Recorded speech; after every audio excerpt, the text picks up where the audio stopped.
Quand on est en entraînement ou en formation, certaines situations obligent le contact physique. On doit sortir de nos écrans et montrer comment faire en touchant des vrais êtres humains. C'est un peu comme apprendre à danser.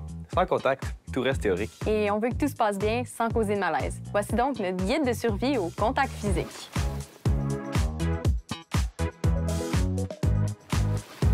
Qui dit contact physique approprié dit consentement. Exact. J'ai un acrostiche qui m'aide à me rappeler les conditions du consentement. C'est réel. R-E-E-L-S. R pour réversible. On peut changer d'idée et dire non en tout temps. Et éclairé. Il faut savoir dans quoi on s'embarque. Donc, pour éviter tout malentendu ou situation inconfortable, la personne responsable de la formation ou de la pratique doit expliquer clairement les situations avant les faire, et non après.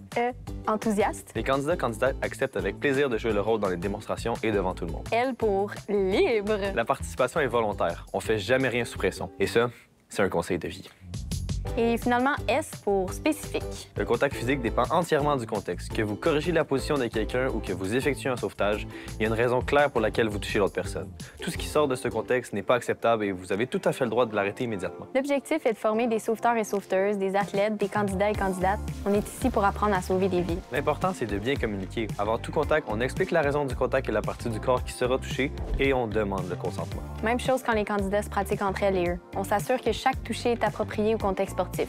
Le toucher doit être professionnel, court et précis. Et si on a des situations, disons, inattendues, genre on frôle un sein par inadvertance, on a une érection pendant qu'on est la victime? Les erreurs ou surprises physiologiques, ça arrive.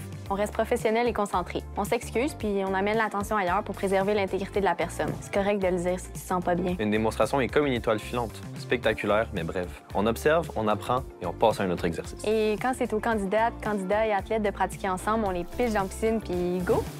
Mais non, quand c'est leur tour de pratiquer les simulations, on rappelle les bonnes pratiques pour le contact physique. Le consentement et la bonne communication, c'est un guide pour la vie.